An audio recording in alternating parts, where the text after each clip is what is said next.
thus far, and grace,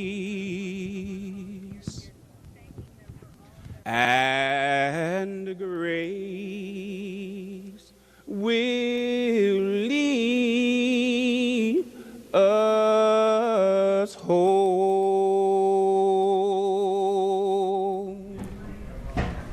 Just some of the sights and sounds as we look at the skyline of New York City that has been changed so dramatically. That is the scene where the smoke is still rising from the wreckage of the collapse of the Twin Towers there on Tuesday, and the Pentagon. The Pentagon picture is just as jolting as you see that gaping hole in the southwest side of the building, and work continues there to try to return to some sense of normalcy and try to get back to what can be a real reach for a normal workday. That's there. right. And the bad news yesterday is they do not expect to find any more survivors out of that wreckage. Those who might have survived the impact of that airplane certainly did not survive the fire that ensued. That fire finally under control, and the rebuilding process can now go forward. And later on we'll show you that wonderful shot of the American flag standing by. Been draped on one of the sides. Draped on one of the sides of the Pentagon. Pentagon. That is a good shot. We'll get to that. It's hard to believe that it has been nearly 46 hours since the nation first learned that it was under a terrorist attack, and that realization of just what exactly that means is still growing, and certainly what the military response, if any, might be. You know, it's difficult enough for us as journalists. It's difficult for adults to grasp everything that has happened, our great loss, but victims of families have faced the wrenching task of trying to explain to their children just what has happened to their loved ones. They asked if he was in heaven, and I said yes. And of course they were crying. And after the tears cleared, they asked if they could call him on his cell phone. Well, Tom Burnett was among a group of passengers that apparently tried to foil the terrorist plot on United Flight 93, a very heroic act. The plane crashed in a rural Pennsylvania field. Yeah, we are just beginning to learn that from cell phone calls made from these flights. That call saying that some of the male passengers had decided to get together and try to overtake the terrorists, and that is the last that some of their family members heard from them. So we will hear more about those heroic acts. In the meantime, we've got some other pictures to show you, these from outer space. Orbiting satellites and the International Space Station's three-man crew caught a frightening view of the destruction. There you see it from space, from 240 miles up. The crew got this view of lower Manhattan before the horrific attacks, and then suddenly compare this now, the smoldering ruins and the New York skyline without its 28-year-old landmark towers. But back down to earth and the scene from the destruction on lower Manhattan, and we go back again to our colleague Garrick Utley, who is with us in New York. He's been up for much of the night. Garrick, again, you'll see the sunrise from your vantage point, and there's much to ponder here as it seems like this day we start the grieving process. It seemed like it was anger and then shock, and now many people are into this grief mode. And indeed, a mixture of grief and anger and anxiety and perhaps even fear as to what's going to come next. But a moment ago, Vince and Carol, you were showing that scene from the satellite of lower Manhattan, the World Trade Center there, and then suddenly gone, no longer there.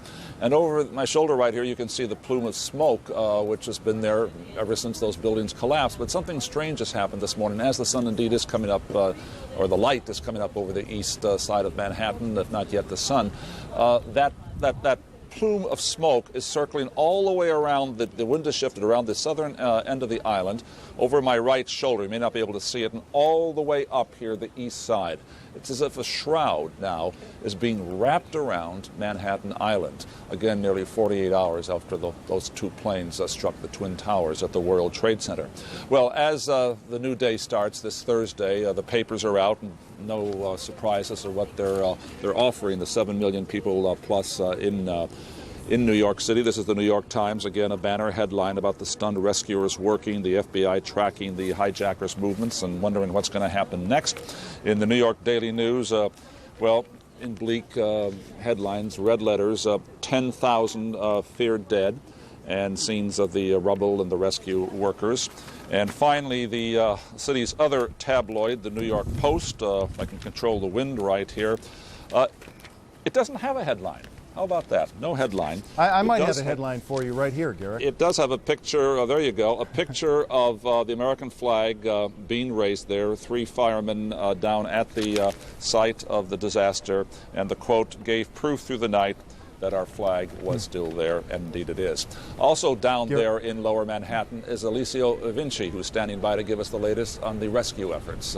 Good morning, Alessio. Well, good morning, Garrick. Well, we've seen that picture from space of the big thick cloud of smoke still raising from the debris, and we can provide you a picture closer up here. The debris, the cloud. I'm gonna try to get out of the way here. The big thick cloud here. Provoked by still smoldering metal and iron, and we have seen some pocket of fire. I think the camera can zero in here a little bit, tilting up the camera a little bit. There's a little bit of fire here and there. I mean, obviously nothing compared to what the scene was here 24 hours ago, but still, as you can see from these pictures, not only there is still a lot of smoke, but also a few pockets of fires, and this of course making the work of the rescue officials, the rescue workers, difficult and indeed very dangerous, because of course it is extremely hot there still. It is still very difficult to work in that kind of environment. They have to use gas masks, and of course the buildings all around there is also very unstable. We have seen several refrigerator trucks getting closer to the area there. Obviously those refrigerator trucks will be used to take some of the body parts and the bodies back to the morgue. Alessio, excuse me, I don't mean to interrupt. This is Vince Cellini in Atlanta at our studios. We do want to pass this along and get back to you that we understand that after the FAA shutdown of a couple of days ago, the airports are opening around New York. Kennedy, LaGuardia, and Newark open on a limited basis for travel. So that is a positive news as we try to regroup from this. And now I will return to you, Alessio. So Thank you. Pardon my interruption for that news. Not at all, Vince. On that note, we actually heard a couple of jets, military jets, flying overhead here several hours ago. So certainly now we're going to perhaps start hearing a couple of commercial jets flying back into JFK and LaGuardia airports. I was just telling you that we have seen earlier on some refrigerator trucks and also some dumpster trucks that were brought into the area. Obviously, the refrigerator trucks to bring some of the body parts and the bodies back to the morgues, and the dumpster truck to remove, so far we understand, more than 3,000 tons of debris that have been already collected on site and be brought away from the site to make some more room for the rescue operation. The mayor of New York, Ralph Giuliani, asked the Federal Emergency Management Agency to deliver 6,000 body bags. This means that despite that the official count, the last official count, has 82 people dead, and 16 of those 16 have been identified, they do expect more people once the rescue operation continues, well, now entering into its second day in about a few hours. Back to you, Garrick. You mentioned the airports will be opening on a limited basis. That means that those planes which were headed towards Kennedy or LaGuardia or Newark on Tuesday morning when the terrorists struck and were diverted, most of them to Canada, especially the international flights, those passengers have been waiting up there in Canada unless they decide to come down in a rental car or by train. And now those passengers and only those flights will be allowed to come into the New York airport starting this morning. It's not expected to be later in the day or indeed tomorrow until further traffic, air traffic, is allowed into the New York City area. Otherwise, schools will be open, museums are open, Times Square is going to be filled because the Broadway shows are open. Life will be getting back to as nearly normal as it can be, considering what's happening down there at the foot of Manhattan Island. Vincent Carroll. All right, thank you very much, Garrick Utley, as we are slowly creeping back to some signs of normalcy. But first this, national correspondent Gary Tuchman has gone where police and firefighters, doctors and nurses and emergency people, only they have gone, into the heart of this terrorist attack there in New York City. Watch this report. I have to tell you, first of all, there are no cameras allowed at Ground Zero. And to be frank, I'm not sure reporters are allowed at Ground Zero either. However, a very kind soul, a medical professional, decided to take me along to the site, wanted me to see it, wanted me to be able to tell America and the world about what happened because she just thought it was so horrible. And I have to tell you something.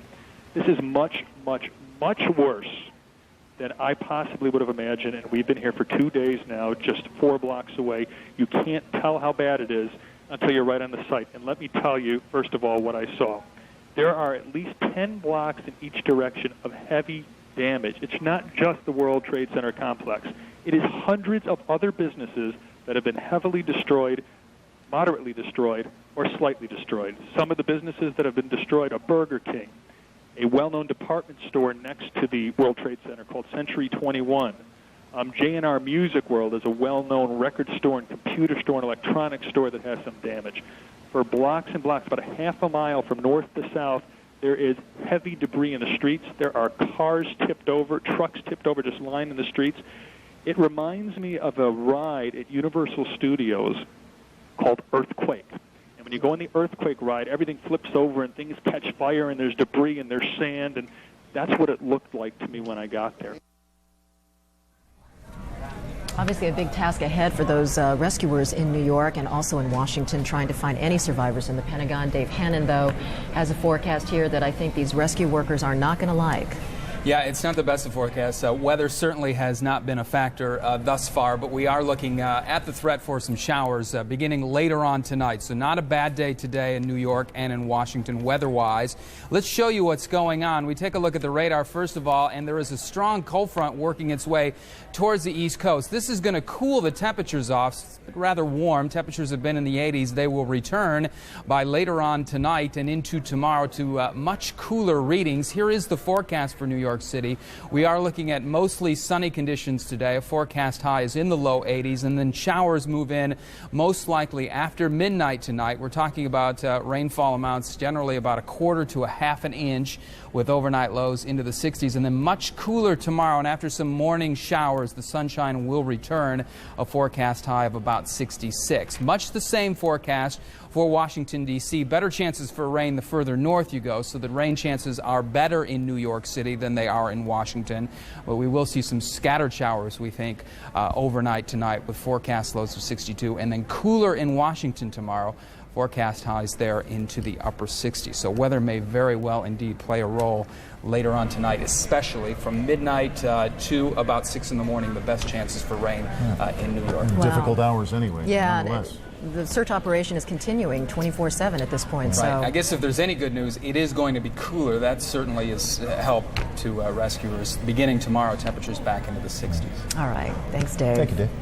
Well, in the meantime, we're going to show you this shot that we talked about earlier. There it is, the American flag draped over the side of the Pentagon, just off to the side from where a jetliner crashed in to this military nerve center of the United States. Just one symbolic show of support for the rescue operations going there, and what we are increasingly seeing as the undying spirit of the American people as Washington and our nation's leaders try to consider what sort of response is necessary to these terrorist attacks.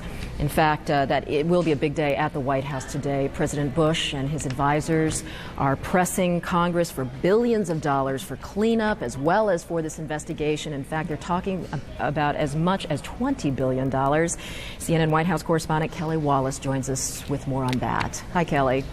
Hi again, Carol. That's exactly right. In fact, lawmakers likely to get an emergency spending bill up to about $20 billion, as you noted, to the president's desk as early as this afternoon. This would basically authorize the U.S. to go ahead and spend that money for search and rescue efforts, for rebuilding operations, and of course for the investigation and any counterterrorism efforts. Now, the second part of what you mentioned, we do know negotiations underway between White House officials and lawmakers over what would be a congressional resolution basically authorizing the U.S. to retaliate for those terrorist attacks. We know negotiations continued well into the night last night, likely to continue today. The big sticking point is really over the wording of this resolution, because while lawmakers of both parties definitely believe the U.S. should respond and certainly hold those deemed responsible accountable, there is a concern on the part of some lawmakers about any resolution, in essence, giving the president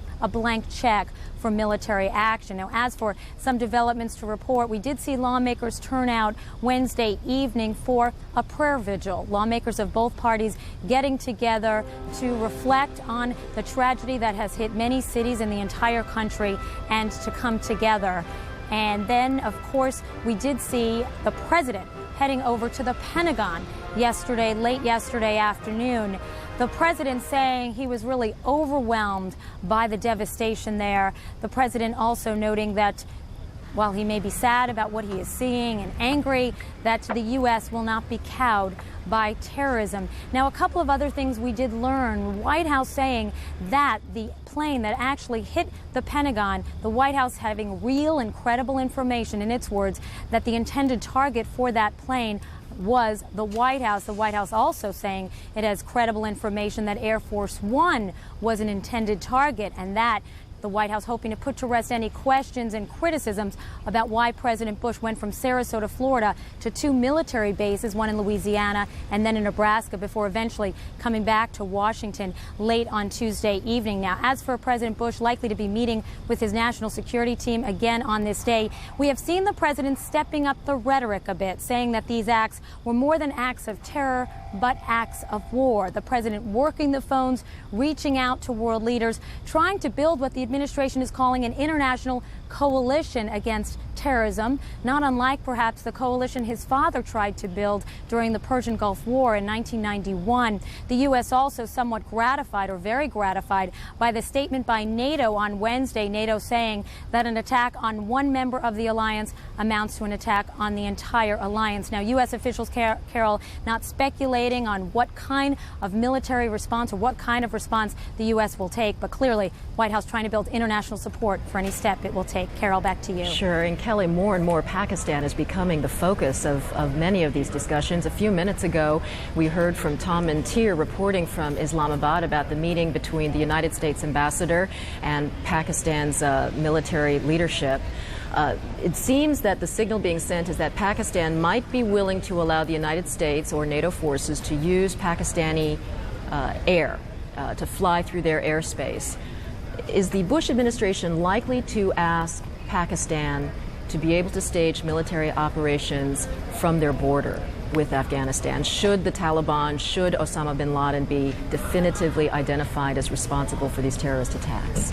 Well, Carol, a lot of questions there, of course. Certainly, I heard Tom's report and definitely want to get some reaction to that, but have not been able to from the National Security Council staff just yet. You know, the White House and the U.S. officials certainly won't be talking about any kind of pre-steps that the military or the administration will take before any the administration launches any retaliation. But certainly it will be heartened to hear that message from the Pakistani government. We do know that U.S. State Department officials, I believe, have been talking to Pakistani officials as recently as yesterday. So this is something the administration clearly is probably talking to through diplomatic channels. Carol. All right. Thank you very much, Kelly Wallace, very early on the White House lawn. Vince? Upon touring the Pentagon on Wednesday, President Bush described himself as, quote, overwhelmed by the devastation, and we are going to go there and check in with the Pentagon right now, and our CNN national correspondent, Bob Franken, who picks up our coverage and the recovery efforts there. Bob?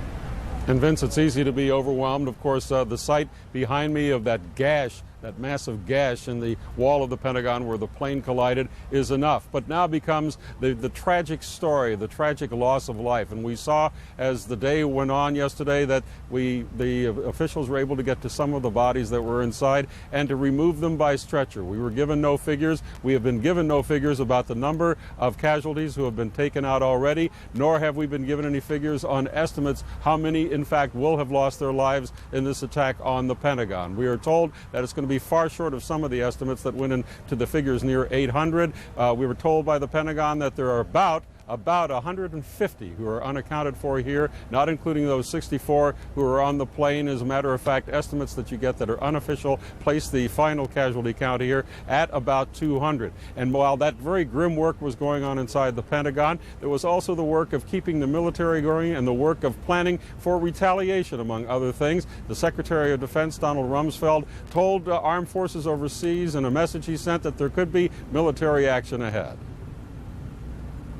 It is my duty as head of this department to tell you that more, much more, will be asked of you in the weeks and months ahead. This is especially true of those who are in the field. We face powerful and terrible enemies, enemies we intend to vanquish, so that moments of horror, like yesterday, will be stopped. All the people who work at the Pentagon are expected back to work today. About half of them were brought in yesterday. All are expected to show up. They'll be assigned, if they cannot get to their offices for the obvious reason, assigned to other facilities while the military gets back up to full operation here and full speed as it plans probably as its primary objective, Vince, the retaliation against those responsible for this. All right, thank you very much, Bob Franken, reporting live to us from the Pentagon. Well, like most of us, you also have questions about the attack. Log on to our homepage and email us your questions, and then watch our coverage. We will ask the experts on the air. The only thing you need to remember is CNN.com. Why has Osama bin Laden been at the top of the list of suspects in Tuesday's attack? Our guest now may have some answers. He is Simon Reeve, authored the book The New Jackals, Ramzi Youssef, Osama bin Laden, and the Future of Terrorism, and he joins us now from London. Good morning, Mr. Reeve. Good morning. You have studied bin Laden. In your expert opinion, is this his signature, this attack? Is he at the forefront of this attack? Well, it's early days still, but I think he is at the top of a very short list of likely perpetrators. If it's not ordered by him, then it's quite likely to have been inspired by him. As you've studied him, what can you tell us about him that we don't know? Take us to the core of Osama bin Laden. Well, I think the crucial period in his life was the 1980s, when he fought for 10 years against the Soviet occupation of Afghanistan. He fought in some horrendous battles, and I think that's given him a sense of fearlessness. It's militarized him. It's turned him into a man who is prepared to use overwhelming force in pursuit of his objectives. Well, he cannot act alone. Perhaps you can tell us about who might be shoulder to shoulder with him, about his soldiers, his lieutenants, and this army that he seems to have assembled. Well, several of his men seem to come from North Africa, particularly from Algeria. They form the core of his group. He also has other followers from the Middle East, from Europe, from America, from across the Muslim and from across the Muslim world. They're absolutely devoted to him. They do view him as their leader, but he is one of several leaders of a broad group. It's a loose-knit group. It's an umbrella group for various organizations who are battling for widely differing aims, from bringing down the government in Egypt to bringing down the government in Algeria to, of course, launching attacks against America because of its support for regimes in the Middle East and for its support for Israel. Yeah, Mr. Reeve, I imagine he becomes that much more dangerous because he has the financial wherewithal to do things on a very broad scope. He does indeed, but I think it's something of a mistake to make him out to be a billionaire or something like that. He certainly did inherit a large sum of money when his father died. His father was a major businessman in the Middle East. The Bin Laden Construction Company, which he founded, helped to rebuild Kuwait after the end of the war there. It rebuilt Beirut after the conflict there. And Osama bin Laden certainly did inherit a large sum of money. How much of that he still has, I think, is open to question. And I think it's also open to question how easily he can access that money. What is not in doubt, however, is that there is still money funding his group, and that money is coming out largely from the Middle East, from supporters of bin Laden's aims. You call him one of the new breed of terrorists. Can you expand on that a little bit? What about this new breed? What makes them even more dangerous? Well, I think in the past, terrorists have tended to have some sort of political goal, however unreasonable it might seem. And I think the fear now is that terrorists are prepared to inflict mass casualties in pursuit of aims that aren't easy to define. I mean, bin Laden's aim seems to be to attack America, to drive it out of the Middle East, but generally just to assault America in the hope that American support for countries in the Middle East like Saudi Arabia will wither away. But he's never really explained why he's gone after America. It seems to be some sort of anger at America, but also he feels betrayed by America. And he turned against America at the end of the Afghan conflict when America tried to persuade him and other Afghan rebel fighters to start talking to people they'd previously been fighting. So there's several causes of his anger, not just an anger at Israel, it's anger at Saudi Arabia, It's anger at American support for regimes in the Middle East, but it's also he feels betrayed by them. He's a former asset of America that has turned against his former sponsors. Well, Simon Reeve, thank you very much for your insights. We appreciate your time this morning from London. Thank you. My pleasure. It's just a few seconds ago you reported that all 3 New York airports are reopening. We want to show you a live picture of LaGuardia International Airport right now, where people are already beginning to line up. And while you're watching this, I want to let you know that we just got this in from the Associated Press, that out of Hamburg, Germany, police have detained one man in this northern city in Germany.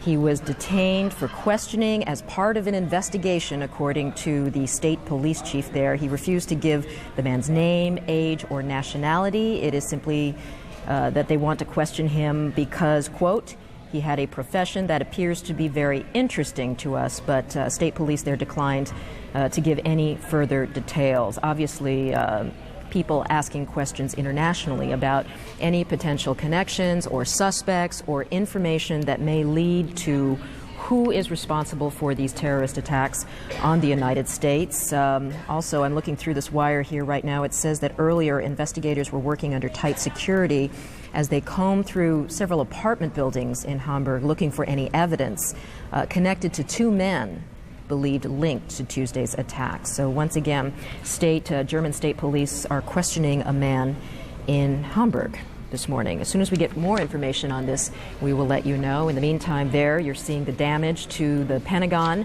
as rescue workers now say that they do not expect to find any more people alive in the Pentagon building. The good news, if you could call it that, is that they were speculating that more than 200 people were killed at the Pentagon, but that number has declined significantly. And the FBI will be hand-sifting through evidence at the scene today. It is far from normal, though, off the East Coast and the West Coast of the United States. Navy ships are patrolling. F-16s are still flying overhead in New York City protectively. New York and Washington are still in a high state of alert, and some 40,000 National Guards officers. These are domestic officers, civilians who are trained in military tactics to help in a national emergency. They have been dispatched. So once again, far from normal as the cleanup and rescue operations continue. In the meantime, the hijackers, more on this investigation here, the hijackers may have had links to Middle Eastern countries. And in this country, Arab American, Muslim, and Sikh leaders, among others, are reporting sporadic vandalism and assaults. CNN's Thelma Gutierrez found that many Arab Americans believe that a backlash against them is now growing. Serene Sawaf is a 21-year-old university student. She is Muslim. She fears her scarf may make her a target. Women receiving threats, take off your scarf or else we'll shoot you and go back to your country, and just awful, awful remarks. This guy's cool. Samir, Adam, and Ali were born in California. It is home. Today, they play indoors. I am afraid that they might start being mean to Muslims like they did 200 years ago to black people. Tamina Tanir and Fidi Hakim couldn't take their kids to school. The school was closed down for security reasons. My children go to a Muslim school, and I'm scared for their security. It's a terrible way to live, they say. After all, they are Americans, Arab Americans. I feel 100% American. I've been raised here. I'm really angry too, because you have to understand that even though I'm Muslim, I am American, and I cannot stand it that they did this. I cannot see how there could be any good in bombing the World Trade Center and hurting so many innocent people. But Islamic centers in many cities are reporting the backlash is starting. We received reports from New York City of people getting pulled out of their taxi cabs who looked Arab, and they were beaten up, and children who were beaten up. The terrorist attacks in New York, Washington, and Pennsylvania were denounced by Muslim countries throughout the world, including Iran, Libya, and Jordan. In Afghanistan, Taliban leaders accused of harboring terrorists condemned the attacks. So did Palestinian leader Yasser Arafat. We are completely shocked, completely shocked. In Texas, 2 mosques were vandalized, their windows either shot out or broken. In San Francisco, California, blood was poured on the sidewalk of an Islamic community center. I'm blown away because I'd expect that people realize that this is not American. This is completely un-American. Adams says he hopes people will not confuse him with the bad guys. I'm just going to try to show that I'm kind and I'm innocent and I'm just a good person. Thelma Gutierrez, CNN, Los Angeles. I want to clarify what I was reporting out of Hamburg, Germany. I know more now about the situation there. It seems that the search for suspects, of course, is around the world right now. A man is being detained in Hamburg, Germany for questioning by state police there, and this is the reason why. It appears that police in Hamburg, Germany think that he may have a connection with 2 people who are suspects, possibly the pilots of 2 of the planes which flew into the World Trade Center and the Pentagon. It appears that he may have had a connection with these 2 students who were taking flight lessons in Florida at Huffman Aviation Flight School. This man they're questioning in Hamburg, Germany, may have known them because apparently these 2 students for a time had lived in Germany as early as July of 2000. So once again, state police in Hamburg, Germany, questioning a man who may have actually known 2 of the suspects. Vince? All right, thanks, Carol. Through flight information and reports of cell phone calls, CNN has been able to piece together some of what happened during those fateful flights on Tuesday. CNN's Miles O'Brien brings us what we know so far. Nothing seemed to miss when American Airlines Flight 11 left the runway in Boston Tuesday morning. The 767-200 was about half full, toting 81 passengers, a cockpit crew of 2, and 9 flight attendants to the opposite coast. The captain likely planned for a 5-hour flight, so there was roughly 8,500 gallons of jet fuel in its 3 tanks. FAA radars tracked the airliner as it followed the flight plan. But then, about 20 minutes into the flight, somewhere over upstate New York, it turned sharply to the south. Flight 11 was hijacked, apparently by knife-wielding men. Airline pilots are trained to handle such situations by keeping calm, complying with requests, and, if possible, dialing in an emergency 4-digit code on a device called a transponder. It transmits crucial flight data to air traffic controllers. The action takes seconds, but it appears no such code was entered. But in the cabin, a frantic flight attendant managed to use a phone to call American Airlines Command Center in Dallas. She reported the trouble. A pilot apparently keyed the microphone, transmitting a cockpit conversation. The hijackers could be heard saying, "We have more planes, we have more planes." Radio transmissions like this would have been recorded on the ground by the FAA. The police have identified 5 suspects that they believe were involved with this terrorist act, and 2 of whom may be brothers, apparently, reportedly. 2 of whom, 2 others, may have flown in from Portland and originated in Canada. About 5 minutes before Flight 11 started heading south, another 767, United Flight 175, left Boston, also for Los Angeles, 65 souls aboard. 15 minutes after becoming airborne, it veered off course. One passenger made 2 calls to his father. In one exchange, he said a flight attendant was stabbed. In the second call, he told his dad the plane was going down. They knew not to carry guns on the airplane. If they fired off a bullet, they could have had explosive decompression on the aircraft. They knew what they were doing, and they knew what their mission was, obviously. We know what happened next. The 767 struck and ultimately leveled the World Trade Center's Twin Towers. I know pilots. No, if you're going to die, you're not going to fly in a World Trade Center to do it. Yeah, there would be a struggle, major struggle. By 8:20, the third hijacked flight, American Flight 77, a 757, left Dulles Airport outside Washington, again bound for Los Angeles with 66 people on board. Radar tracking information on this flight obtained by CNN seems to indicate the transponder was turned off, which would have made it tougher to see on radar. We do know this. An hour and 20 minutes after departure, it plowed into the Pentagon. On board was Barbara Olson, a well-known attorney and frequent CNN legal commentator. Huddled in the back of the plane, Olson called her husband twice from her cell phone. She described the frantic scene. She said that they were armed with knives and box cutters, cardboard cutters. Even as the focus shifted to the nation's capital, a fourth plane, United Airlines Flight 93, bound for San Francisco out of Newark, takes a sudden 180-degree turn near Cleveland. More than one of the 38 passengers called their families to offer final goodbyes. He said, I want you to know I love you very much, and I'm calling you from the plane. We've been taken over. There are 3 men that say they have a bomb. And then the phone went dead. Miles O'Brien, CNN.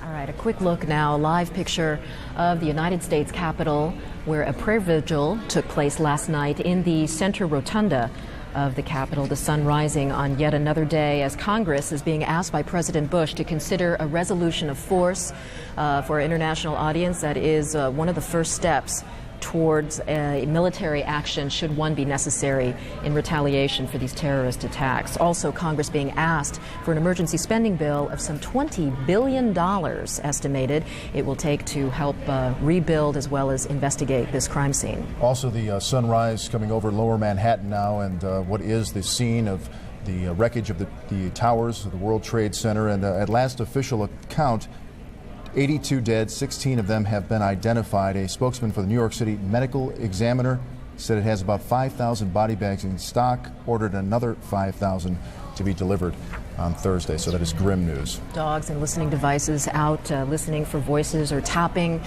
Much less noise, though, coming from inside the wreckage. So there is the fear that there could be still 6,000 body bags brought out by the Federal Emergency Management Agency in anticipation of what they're going to find. Yeah, it is, what they're finding now is a real horror, no question. Very tough situation out there. Far from normal in New York City or Washington yet. But right now we turn to Bob Franken, who is standing outside the Pentagon with a view of the damage as well as the investigation going on there. Morning, Bob. Good morning, and with the break of day, as you can see in back of me at the Pentagon, rescue workers are going to try and continue their grim task, trying to get into some of the areas that have proven difficult because the obvious reason, of course, is that huge slab that's leaning after the collision with the airplane a couple of days ago. Officials have already begun the work of bringing out some of the bodies on stretchers. The search continues. We do not have any official count on how many have been brought out, nor do we yet have a casualty estimate, although officials are now suggesting it's going to be in the 100 to 200 person range. They point out that there are about 150 who are Pentagon workers who are unaccounted for, and of course there were the 64 on the airplane. But no official figures yet, just a process continuing. Now there is a sense of normalcy they're trying to achieve here, if you can call it normalcy. All Pentagon workers are supposed to return at 8 a.m. Eastern, in other words, in a little less than an hour and a half to return to the Pentagon. Those who don't have offices, of course, and there are going to be any number of those, will be reassigned to other facilities. So they're trying to get back to that normalcy, if you can call it that, as I said. Also, the normal business of planning military operations, the foremost one being the retaliation that they're going to come up with, the organized retaliation, military action in all probability, once they can decide who will be the target. Carol? Thank you very much. Bob Franken reporting live outside the Pentagon. A lot of grieving still going on in anticipation of what they're going to find there. Well, we love that positive. They have the shot of the flag being draped over the wall, and we've kind of been clinging to that this morning as a real symbol of the bounce back. So. That's right. That's right. And every single employee at the Pentagon to report to work today. About half that building functional now, but they're getting back to business as usual, as close as possible. Well, families of the victims in Tuesday's attack are beginning yet another day, watching, waiting. Many still have no confirmation of what happened to their loved ones. CNN's Sheila Cast introduces us to one woman who's taken up a vigil at the crash site. Tracy Rowenhorst stands vigil as close as she can to the spot where the jet slammed into the Pentagon. She looks for any movement, any relevant detail. On Tuesday, her husband Edward, an accountant for the Army, was working near that spot. I feel I need to be here with him. If he's alive, then he'll definitely need me when he comes out. It is a frustrating but not lonely vigil. Eddie's parents, and the best friends and neighbors who knew him even before he married Tracy 10 years and 2 kids ago keep each other's hopes up with wisecracks and jokes. That's what Eddie would do if he were with them, they say. I'm trying to be incredibly focused. If I don't, then I would be hysterical. And right now I don't need to be there. I need to be here, watching, waiting.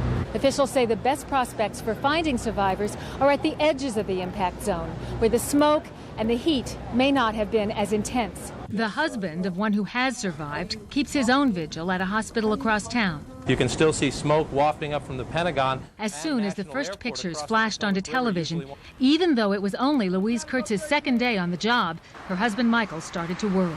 Hours later, the hospital phoned. I came in teary-eyed.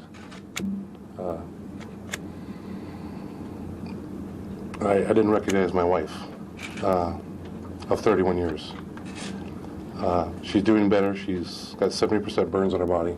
Back at what Tracy Rowenhorst calls ground zero, touched by an occasional prayer, she intends to keep her vigil. We're just sitting in limbo until they start bringing bodies out, I guess. Either way, dead or alive. And we'll be here until the very... If he's the last one out, we'll be here until he comes out. Sheila Cast for CNN, Washington. All the while we've been saying that, rather the United States officials have been saying, and we have been reporting that there were no credible warnings early on to let the U.S. forces or even the American people know that anything like this could happen on U.S. soil. Well, according to the editor-in-chief of a London-based Arab daily newspaper, there was a warning several weeks prior. We go now to London, where we're going to be speaking with Abdel Bari Atwan. Good morning. Good morning. All right, I just want to make sure I had the signal there to London. Let me ask you this. According to your newspaper, you are reporting that Osama bin Laden warned as much as 3 weeks ago that his followers would carry out an unprecedented and massive attack on the United States. Could you elaborate on this? What were the circumstances of this claim?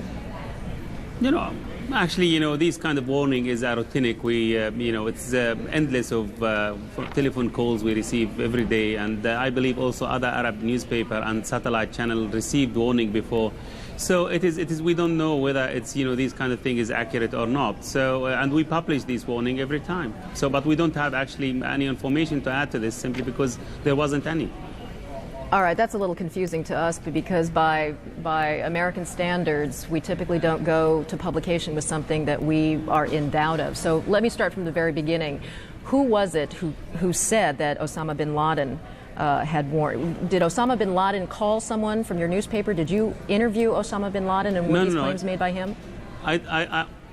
I did interview him 5 years ago, and Osama bin Laden doesn't phone. He doesn't use the phone because he knows that there are a lot of intelligence services detecting his phone, monitoring him. So he doesn't use. Usually, maybe some of his followers, in different parts of the world. We don't know, to be honest. I can't, tell from where. It is routine call, as I said. British embassy, American embassies all over the world receive this kind of warning. And they were closed down in several Arab countries or several Arab capitals because they are afraid of reprisal. So it is something which happens, from time to time in the Middle East. So how was it that you became aware of this warning? Well, actually, as I said, it is always like that. Somebody, obscure person, just pick up the phone and say, definitely you are the editor of such and such a newspaper. We believe, there will be definitely something. We don't know what will happen. So it is not really clear. And so maybe because they know that I interviewed bin Laden 5 years ago, and I was maybe the only Arab journalist who got this interview, and it was publicized all over the world. So we don't know, actually. We can't tell. But your warning goes even more specifically in your publication. You have said that you have said that Osama bin Laden would almost certainly or is almost certainly behind the attack on the World Trade Center. What makes you so sure? Well, to be honest, because he is the only one in the Muslim world who declared war against the United States. He considered it a Satan country. He actually issued a fatwa or Islamic ruling calling his followers to attack American interests. Maybe that's why, he is the only one who dared to say that in the Muslim and the Arab world. So if there is any connection, Middle Eastern connection with this bombing, all the fingers will point at him. So why isn't he taking credit then? There has been no credible claim for responsibility. The Taliban insists that Osama bin Laden is being held on such a tight leash in Afghanistan that it would be impossible for him to have planned this kind of attack. Well, to be honest, I'm a journalist. I am, analyzing things like anybody else. But, maybe because I interviewed him, I spent a week in Afghanistan, maybe, I can put pieces together and try to reach a conclusion. But Osama bin Laden never claimed responsibilities before in any attacks against the American interest. He praised the people who attacked the American embassies in Dar es Salaam and Nairobi, considered them martyrs. He also praised the people who attacked the American Marines in Saudi Arabia in 1996. He actually supported and praised the people who carried the attack against the American destroyer Cole in the seaport of Aden. So putting all these together, the man is not ashamed of saying that he is anti-American. He would like to hit American interest. So that's my conclusion. That's how I draw my conclusions.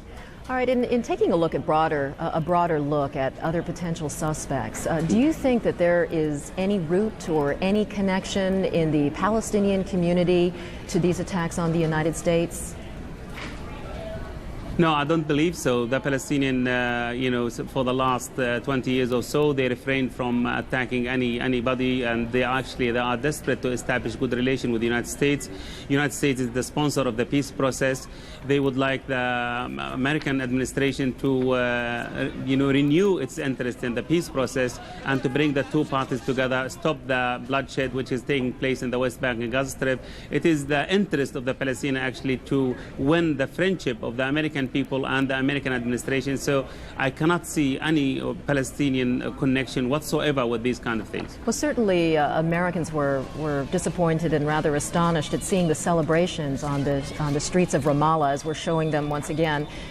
This on Tuesday after the attacks were announced worldwide. Palestinians have also been suspected of having some sort of cooperation, collusion, influence by the Hezbollah out of Lebanon. Is it possible that, if not a direct connection with the Palestinians in this attack, that Hezbollah could be behind these attacks? I don't believe Hezbollah or the Palestinians are behind these attacks. Hezbollah never actually attacked American interests. The Palestinians never attacked American interests.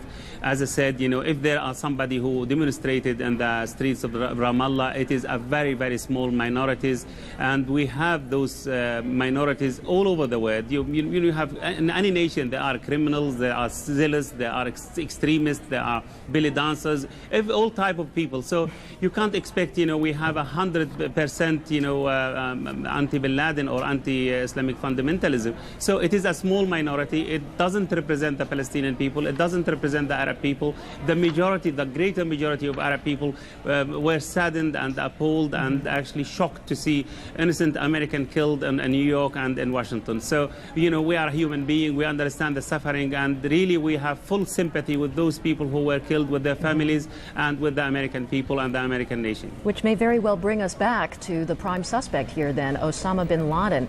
The Taliban came out yesterday and said that warned the United States that if the United States or the Western Alliance chooses to retaliate and attacks Afghanistan, that attack would prompt yet more terrorist attacks against Americans. Do you believe that is a credible threat by the Taliban? Well, I believe it is credible because the American reprisal against Bin Laden and Taliban 3 years ago after the bombing of the American embassies in Nairobi and Dar es Salaam didn't prevent further attacks. And I believe, it will confirm to many Arabs and Muslims that, the Americans are targeting Muslim people and they are irrational in their reprisal. So I think the best thing is to have a civilized reprisal. I mean, to look at the roots of the problem and, try to find a political solution. And I don't mean mean that they shouldn't bring the responsible to people who are behind these attacks to justice. No, it is a must in this case. But, the American used a lot of sticks against the Arabs and Muslim countries. They used sanctions. They bombed Baghdad for about 40 days.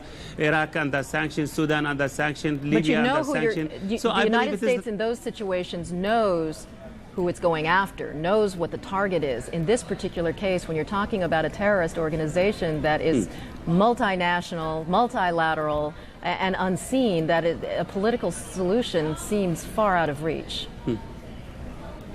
Well, when I said a political solution, I mean, to look to, definitely there are a lot of resentments in the Arab and Muslim West toward the American foreign policies. They feel that this foreign policies actually is anti-Arab, anti-Islamist. So I think if they look at it and try to build a friendship with the Arab countries and try to solve the poisonous point of this relation, which is the Arab-Israeli conflict, implement UN Security Council resolutions, maybe this will actually isolate extremists among the Arabs and Muslims and actually make United States and American citizens safer than ever. Good so point. That's what I mean. But if there is any reprisal, innocent people will suffer in Afghanistan, maybe in other parts of the world. So I hope we will be rational and try to think about the consequences. Understood. Abdelbari Atwan, thank you very much, Editor-in-Chief of Al-Quds, and certainly the Arab League is going to be critical in any decision that the United States makes. Vince? Well, we told you earlier this hour that the 3 New York airports, LaGuardia, Kennedy, Newark, opened on a limited basis on this Thursday. We also have more airport information to pass along. Reagan National, Washington, D.C. will not open, and there is no indication right now about Dulles and whether they will open for travel. But we can tell you that America is again waking up and moving forward, trying to get past. We have some pictures to show you. We have New York City now. Let's take a look there. Well, there we go to the Pentagon, and you can see that giant gaping hole in the southwest wall, and workers still going at it there. That's right. It looks like a fire is still burning off to the right, but perhaps I saw something else. And also the scene there from what is left of the World Trade Center, Twin Towers there. Some 1,500 rescuers at work there, climbing through the rubble, and also very concerned about the surrounding buildings still threatening to possibly collapse. Every second counts when they're trying to save lives there. And just the smoke plume. That's been part of the skyline now, is that the smoke billowing up again. And we've seen that for the last couple of days. That's right. And what you don't see off the coast of New York are ships, Navy ships patrolling the coast, and F-16 still flying overhead. It is indeed the scene. They are reporting what many people around the world would clearly say is a war zone. Right. We are seeing, as we get closer to the base of the World Trade Center, they're saying 10 blocks in every direction there. Debris in the streets, cars overturned. So you can see how difficult it is to try to get in and out of that area, let alone work in the very ground zero area. Of course, the work is going on there to try to rescue people, but work behind the scenes in our nation's capital as the U.S. Attorney General, John Ashcroft, calls the probe into Tuesday's attacks. Well, he's calling it the most massive and intensive investigation in American history. And as David Ensor is reporting now, U.S. officials apparently have already made some significant progress. U.S. officials say on the passenger manifests of the hijacked planes used in the attacks, they found names associated with terrorist groups. Intelligence officials say the evidence still points to the Al-Qaeda group, headed by Osama bin Laden. There had to be some brains behind this. We have some good, promising leads. They're obviously being followed. Publicly, the Bush administration is accusing no one so far, while warning nations they too will pay for any help given to those who attacked New York and Washington. We will hold accountable those countries that provide support, that give host nation, if you can call it that, support and facilities to these kinds of terrorist groups. Afghanistan's Taliban government has long offered haven to bin Laden, but U.S. officials say they have no evidence thus far of any state directly assisting the attacks in New York and Washington. Many analysts argue that such a coordinated broadside could not have been possible without it. Osama bin Laden represents a complete terrorist network. He will have one or more state sponsors, countries that he's either based in or working in collusion with. There'll have been passport support, communication support. One thing I think that ought to make us a bit suspicious about whether bin Laden was involved in it alone or not is that he goes to great lengths to advertise himself. And when you see something like that, you begin to wonder whether or not there may be an effort to draw our attention solely to him, to the neglect of someone who may be his principal contractor. If there was state support, a number of terrorism experts point to Iraq as the most likely suspect. A statement from President Saddam Hussein on Iraqi television said, quote, "The United States reaps the thorns that its rulers have sown in the world." U.S. officials say they are developing good law enforcement and intelligence leads. They do not know yet who was behind these attacks, nor whether any state assisted them. But they believe they soon will. David Ensor, CNN, Washington. Well, the rescue efforts underway in New York have produced some of the most poignant images ever captured on film or tape. Here are some of those pictures.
May God bless America. You know, in the early hours of yesterday, when some of the smoke had cleared, people began taking stock of a New York changed forever. CNN's Beth Nissen shows us. This is what New Yorkers woke up to this morning. Those who'd managed to sleep at all during a night of surreal quiet. No planes overhead, no car alarms, strangely no sirens. This morning, no traffic jams, no rush hour crowds, no 110-story buildings where two had stood yesterday. People rushed to buy up postcards, vibrant reminders of what New York City looked like on Monday. I'm used to seeing the Twin Towers, and this morning they weren't there. It was sad. It was just sad. You know, it's just horrible. Yesterday it was all so unreal, so distant. By today, it had hit home. So many people knew the name of someone who never called home yesterday, never came back from work. A neighbor, a friend, a brother-in-law. This is what he looks like, and if anyone's seen anything, we'd appreciate them calling to try to help us out. The phone number is 718-432-5982, and anything that anyone can do to try to help us find him. People who hadn't read a newspaper in months hunted down copies today, read every word, gasped at still photos that stopped the heart. It had happened. It had really happened. Slowly today, the state of stun, the disbelief, gave way. In some cases to anger. In this city of fast moves and blunt words, there were many who wanted vengeance in a New York minute. I've always been a bleeding heart liberal, but right now I certainly feel a lot of anger, and, you know, I mean, there's a side of me that wants to see our government just go and whoever's an enemy, just hit him now and ask questions later. But as most people began to comprehend what had happened at the World Trade Center, what had to have happened to all those people, disbelief gave way to sorrow, to great aching sadness. So many people in this city of walkers walked with their heads low today, depressed, defeated somehow. The bad guys seemed to have won this time. Americans don't have much experience with defeat. New Yorkers don't ever admit it. Hundreds lined up on the West Side Highway, the main access to the attack site, to offer their support, to rally their spirits. But on the day after, just one long day, millions of New Yorkers are already so weary. New Yorkers don't wait well, and they've had to wait for the phone calls saying, "I'm fine, she's okay," or "We haven't heard from him yet." They've had to wait for hard facts. How many saved? How many lost? Who did this? And why? And today they began to realize the waiting may last weeks, months, even years. The waiting for answers, for comfort, for peace of